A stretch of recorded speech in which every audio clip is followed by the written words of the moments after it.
How do you see crude oil prices moving over the next 1 month or so, given the conflict that is there in the Middle East, and how will they impact our markets, sir?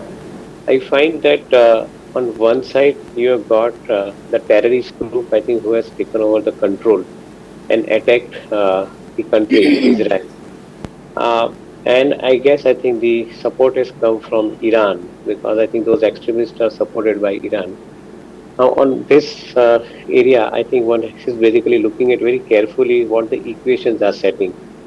Iran, on one side, has systematically been increasing their oil output, and they're trying to get maximum amount of advantage. Even though Iranian crude remains at a discounted price, they would probably, I think, try and make more money out of increased output. And they're trying to take the advantage out of this situation. So I think the resultant crude oil prices, if it increases, I think that should benefit Iran significantly. Now, on the other side, I think America is mindful about not allowing the crude oil prices to go up, largely because indirectly it also benefits Russia. And at the same time, I think if the crude oil prices goes up in this kind of a manner, then the Western economies, which are already laying under significant amount of pressure and I think had been challenging the inflationary pressures, they would have, I think, relatively higher amount of complications into their economy.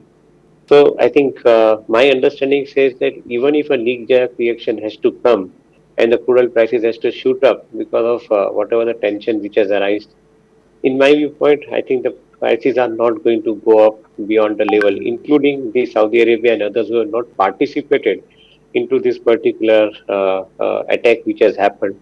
So, to a greater extent, I think the crude oil prices are going to remain subdued, in my viewpoint. At the worst, I think even if it goes up by 10%, it will come down in hurry thereafter. That is what my take would be, and this is what I understand about the geopolitical situation and the behavior of the crude oil prices in the market. I think the market is validating today with the price outcome. Brent this morning was up by 3.5% only, as against I think the fear that it will cross 10%. So to a greater extent, I think this particular thesis is getting validated in the marketplace. If you like the video, do like, comment, share and subscribe.